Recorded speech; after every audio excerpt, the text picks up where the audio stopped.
voces que escucharemos nos explicarán de alguna manera su visión en torno a lo que debe ser una institución que prepare profesionales para el futuro de Venezuela, pero además que genere conocimiento.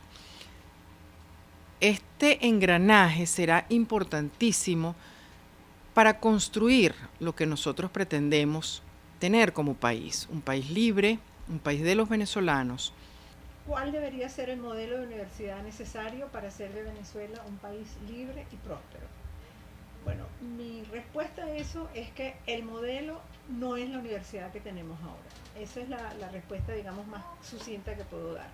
Es un modelo que quizás sirvió durante varias generaciones, pero hoy está muy maltrecho, en mi opinión, porque tanto sus principios, cuanto su estructura, su funcionamiento, la visión que tienen de la sociedad y del ser humano, están anclados en el siglo XX. Están anclados en las ideologías que dominaron buena parte del siglo XX. Y el siglo XX, ya saben, eso lo sabemos ya todos, fue un siglo pródigo en sueños utópicos completamente desmesurados, de toda índole, sueños epistemológicos, políticos, sociales, igualitarios, etc. Cuando uno mira hacia atrás, cuando uno mira lo que fue el siglo XX, lo que queda en claro, desde mi punto de vista, es que las utopías no forman parte de la dimensión humana. La universidad juega un papel muy importante en el proceso de recuperación de la República Democrática Civil que hemos perdido a lo largo de estos últimos 20 años. Y con el proceso de recuperación de la democracia entendida como respeto a las minorías, respeto al pensamiento disidente, el rescate de la pluralidad política y de todos aquellos valores que tienen que ver con el ejercicio de la libertad en una sociedad plural. Las universidades necesitan salir al encuentro del país, encontrarse con los empresarios, con las empresas públicas internacionales que se instalen en Venezuela. La universidad debe reconvertirse en un centro de investigación para el desarrollo, el crecimiento, para que la industria nacional vuelva a ser fuerte, para que seamos competitivos en el plano internacional y aprovechemos las ventajas de la globalización. Así es que esto significa fortalecer nuestros laboratorios, obtener recursos para que las investigaciones estén al servicio del desarrollo tecnológico y de la producción.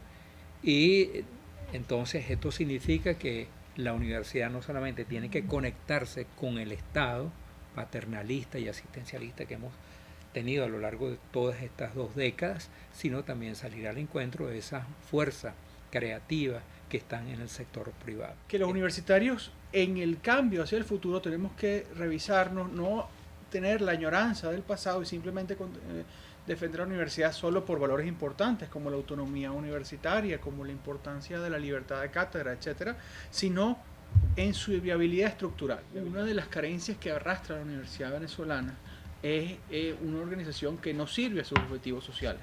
No sirve el objetivo de dar a la sociedad de manera eficaz estos egresados. El hecho de que la universidad no solo esté hoy semiparalizada, la Universidad Nacional, las grandes universidades nacionales, las señoriales universidades nacionales estén semiparalizadas, no solo depende de problemas de presupuesto y problemas tecnológicos y problemas de servicios que agotan a todas las industrias y agotan a todos los servicios, agotan a todo el sector, a toda la vida social venezolana, sino que también depende de las propias carencias internas en términos de organización, la propia viabilidad interna. Entonces tenemos que enfrentar de manera realista, sin romanticismo, esa reforma que ha de venir.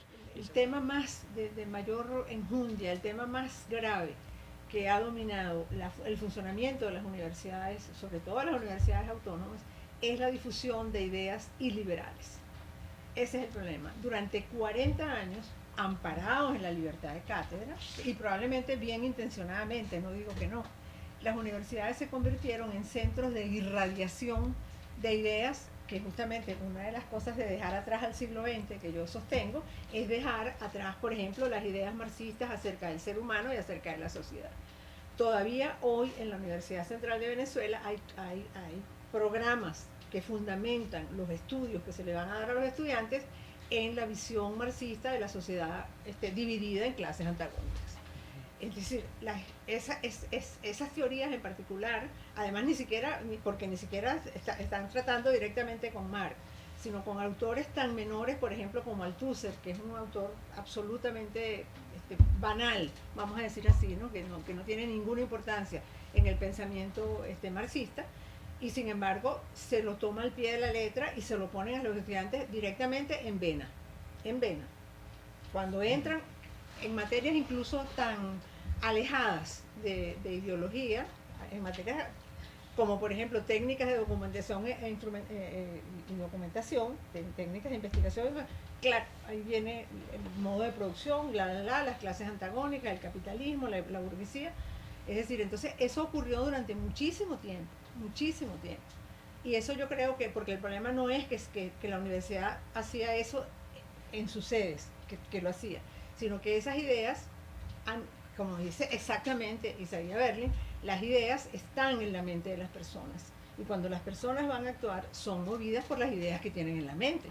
Y eso es lo que ha producido la catástrofe del siglo XX. Es decir, había ideas que parecían maravillosas, como la liberación absoluta de la humanidad y crear el paraíso en la tierra, pero esas ideas eran ideas falsas, eran ideas que no se correspondían con lo que efectivamente los seres humanos podíamos hacer, y al final se convirtieron en en lo que tenemos ahora. Entonces la idea es que las universidades deben, como dice Eugenio Montejo, el poeta venezolano, deben cruzar la calle Marx, cruzar la calle Stalin, cruzar la calle Mao. Es decir, tienen que atravesar esas calles y dejarlas atrás y abrir nuevos caminos para las ideas, por ejemplo, como las ideas clave del liberalismo: estados neutrales, sociedades abiertas, libertades personales, igualdad de oportunidades, respeto y tolerancia, coexistencia de diferentes identidades y opciones de vida. Esas son ideas que yo creo que son la fortaleza del pensamiento liberal. Este combate por elevar la calidad, la excelencia de la universidad y por reconvertir la universidad en una estructura jerárquica en la cual prevalezca el principio democrático de la igualdad de oportunidades para el acceso, que eso no tiene nada que ver con la jerarquía universitaria, es uno de los grandes retos que nos permitirá, si lo logramos resolver adecuadamente, que nos permitirá relanzar la universidad y convertir de nuevo la universidad venezolana en un centro de producción de conocimiento, de transmisión de saberes, de generación de conocimientos útiles para nosotros y para la región y el mundo. Es decir, que nos permitirá resituar a las universidades como unos espacios en los cuales se genera conocimiento, se transmite el conocimiento y se le da utilidad al conocimiento.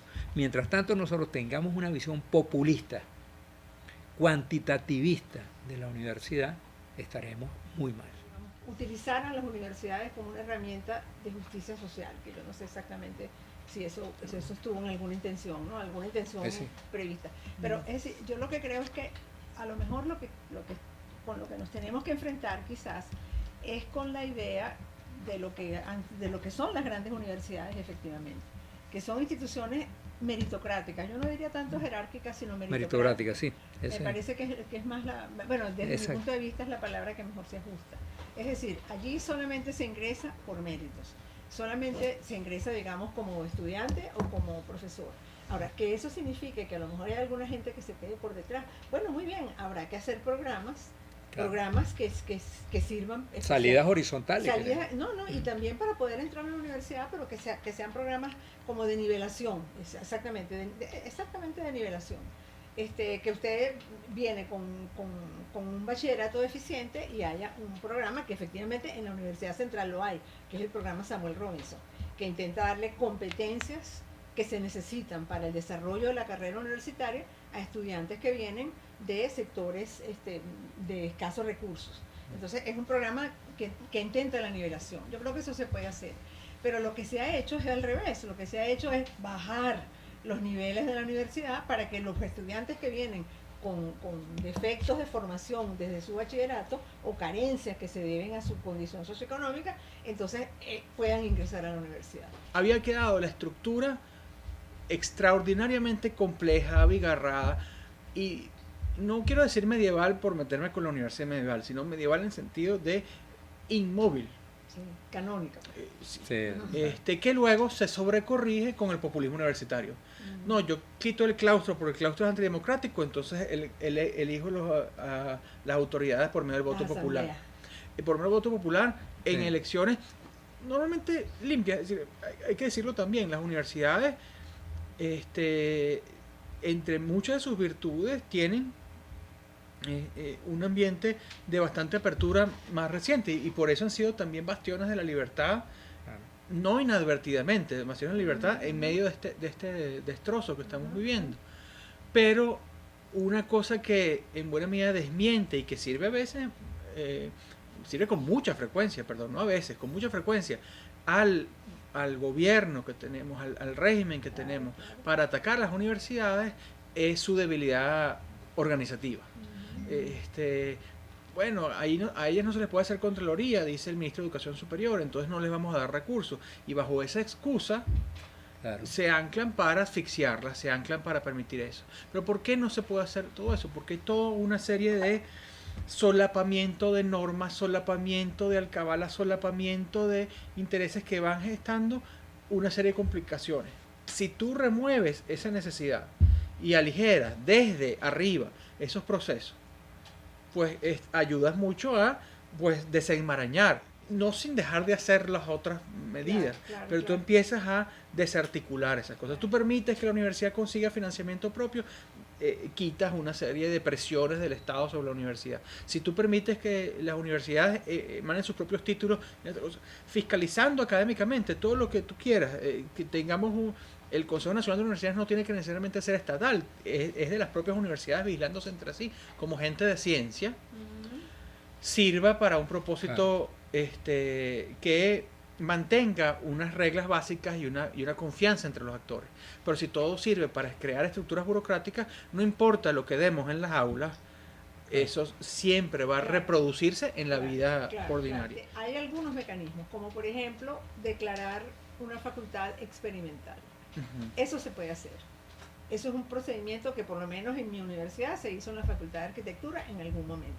Ellos no tienen departamentos, ellos tienen sectores de conocimiento. Por ejemplo, se lo pongo ese ejemplo porque es un ejemplo real. Entonces hay algunos mecanismos que permitirían, digamos, la erosión de todas esas alcabalas burocráticas, administrativas, que impiden un funcionamiento eficaz de la universidad. Yo creo que esa es una de las cosas que hay. Hay también otro mecanismo que también es interesante en la universidad y que se puede usar, que es el tema de las cátedras libres. Es decir, el tema no, pues la figura de las cátedras libres. O sea, las cátedras libres son precisamente cátedras que no están adscritas ni a ningún departamento, ni a ningún sector de conocimiento, ni a ninguna cátedra. Ellas son en sí mismas. Por supuesto, ellas no pueden dar docencia, no son las actividades que se realizan en las cátedras libres, son actividades de extensión. Sí. Pero está bien, porque a través de actividades de extensión uno puede difundir conocimiento, puedes hacer llegar, el funcionamiento de las cátedras libres además también no depende del presupuesto universitario, entonces habría que conseguir fuentes de financiamiento externas, pero me parece que esos son mecanismos que ya están en las universidades. Uno de los grandes retos que tenemos en los universitarios, que es desmontar esa estructura burocrática tan pesada, tan elefantiásica que tenemos, que se expresa en muchos niveles. Eso que tú has señalado, lo que ha dicho Guillermo, y otro, por ejemplo, la estructura por facultades en el caso de las universidades autónomas. Hay que ver el costo que significa tener facultades y, por ejemplo, no departamentos. Le voy a señalar un caso que rige en FACES. En FACES está constituida por 7 escuelas. Y las 7 escuelas ven metodología de la investigación, ven estadística, ven economía política y ven 2 o 3 materias comunes. Bueno, y ha sido imposible a lo largo de décadas lograr crear un departamento único para teoría social, metodología de la investigación social, economía política. Y claro, esto multiplica los costos de una manera demencial. Habría que simplificar la universidad y darle más peso dentro de la conformación del presupuesto a aquellos aspectos que tienen que ver con la calidad de la investigación, con la calidad de la docencia, con la posibilidad de formar recursos mejor dotados para la docencia y para la investigación, la compra de equipo, pero una parte, en este momento yo no sé cuánto de ese presupuesto se destina al mantenimiento de la estructura burocrática, pero es algo así como 95, como 98%. Claro, allí incluyo el pago de los docentes y del personal administrativo. La otra cosa es el tiempo de jubilación. Los profesores nos estamos jubilando a los 25 años de docencia y un profesor entra a la universidad a los 25 años. Es decir, en su momento más productivo, de mayor aplomo, de mayor confianza en sí mismo y mayor nivel de conocimiento, en ese momento es que se puede jubilar y muchos lo hacen. En las universidades venezolanas, aún con esta crisis, aún con esta cosa, hay un enorme capital humano, un enorme capital acumulado de años acumulados también por la decisión de usar recursos para las universidades. O sea, no todo eso ha caído en saco roto, pero lo cierto es que mucho de ese capital humano se pierde horas extraordinarias de trabajo útil, pierde horas de reflexión y esfuerzo intelectual por ocupaciones meniales. ¿Cómo puede estar el vicerrector administrativo de la universidad? Y que toda universidad debe tener un tesorero, toda universidad debe tener alguien que se ocupe de las finanzas de su organización, eso es evidente, y que se ocupe de su mantenimiento, pero ocupándose de tareas meniales que no tienen que ver con el ornato y la administración de la universidad, sino con el bienestar social general. Y no porque el bienestar social sea algo malo de perseguir, sino porque no es tarea de la universidad. ¿Por qué las universidades tienen servicios de transporte propios? Porque los servicios de transporte público no sirven. ¿Por qué las universidades tienen que tener comedores? Porque hay estudiantes que viven en circunstancias por debajo de la línea de pobreza. ¿Por qué tenemos que tener organizaciones de bienestar estudiantil? No es para atender a los más necesitados, sino por suplir lo que la sociedad no logra hacer. Y la universidad no debería estar haciendo eso. Hay instituciones sociales, hay instituciones del Estado que han debido estar organizadas para eso. Que es el gremialismo excesivo y es la gremialización prácticamente de todas las actividades. Entonces, ¿por qué no se ha departamentalizado la facultad de fases en la central?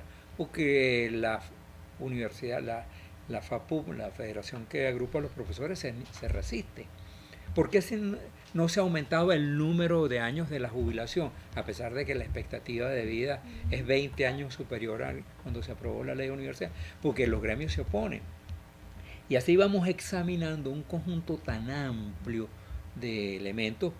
Entonces, uno de los grandes retos que tiene la nueva universidad, las nuevas universidades públicas, es la relación con los gremios, tanto con el gremio docente como con los otros gremios. Por ejemplo, los obreros universitarios, que son un sector que tiene enorme peso, tienen 7 sindicatos.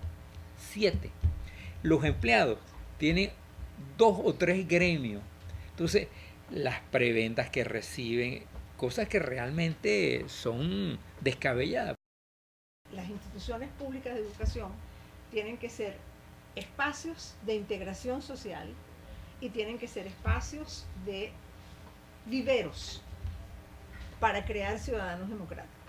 Eso era una de las ideas de John Stuart Mill, que lo sostenía pues con gran vehemencia en su tiempo, pero eso significa además efectivamente que hay que desafiar la manera como están organizadas las universidades. Hay que empezar, ese trabajo hay que hacerlo.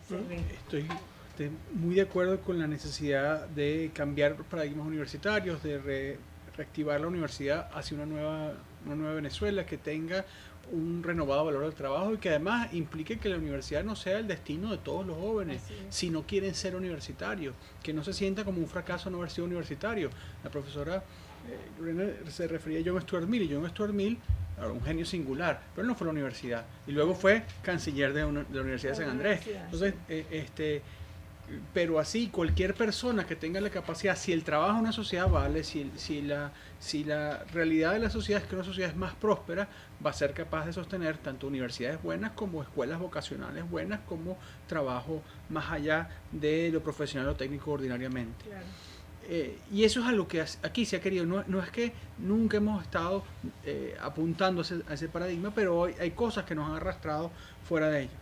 Creo que aquí hay suficiente capital humano, suficiente capacidad intelectual para enfrentar esa posibilidad de reforma, pero además que se logre con la expansión de la sociedad venezolana los recursos necesarios para poder alimentar esos incentivos dentro de la Universidad Venezolana. Y para eso hay que destrancar, y ese es mi llamado, destrancar las cadenas que hoy la atan, que no son solo ideológicas, sino son también formales, institucionales, y que tanto enervan a las buenas mentes y las brillantes mentes, jóvenes y no tan jóvenes, que viven en la universidad. Aquí hemos hablado de lo que deberíamos hacer, y en cierto modo lateralmente hemos hablado de lo que no deberíamos hacer. Y lo que no deberíamos hacer, de eso hay que derivar lecciones muy importantes. Nunca más deberíamos intentar convertir la universidad en una prolongación ideológica y doctrinaria del régimen. Nunca más debería promoverse el pensamiento único en las universidades. Nunca más debería intentar subordinarse la actividad docente al ejercicio político y el ejercicio del poder. Estos lastres, estos lunares, hay que eliminarlos de la universidad. Y si queremos aspirar a esa universidad de la que hemos hablado nosotros aquí, tenemos que revisarnos nosotros mismos, porque quienes han cumplido actividades ejecutivas, quienes han sido autoridades universitarias, han incurrido muchas veces en errores o en deficiencias que también hay que evitar. Yo tengo amigos muy cercanos que creen que el ejercicio democrático de la universidad es la primera obligación de la universidad, y resulta que no es así. El primer ejercicio, tú lo decías, Eladi, es tener una calidad, una educación de calidad, meritocrática, donde los ascensos se produzcan por trabajos de investigación, donde los estudiantes tengan que rendir exámenes o pruebas de evaluaciones exigentes, donde haya parámetros mínimos para que los estudiantes puedan continuar en la universidad, para que los profesores puedan continuar. La evaluación tiene que imponerse dentro del cuerpo docente y dentro del cuerpo de investigadores. Hay que exigirle a los profesores, a los investigadores, unos niveles mínimos de rendimiento. Es decir, tenemos que tener una universidad que sea de verdad productora de conocimiento, productora de saberes, que investigue y que proponga. Nosotros hemos decaído mucho en ese plano. Hoy no presentamos prácticamente ninguna patente internacional. Desde hace tiempo no lo hacemos, y las que hacemos son muy pocas y tienen muy poca trascendencia. Entonces, recuperar esa universidad que aspiramos, democrática, de pensamiento liberal, universalista, eso pasa porque nos revisemos también quienes hemos tenido cargos universitarios y responsabilidades universitarias importantes.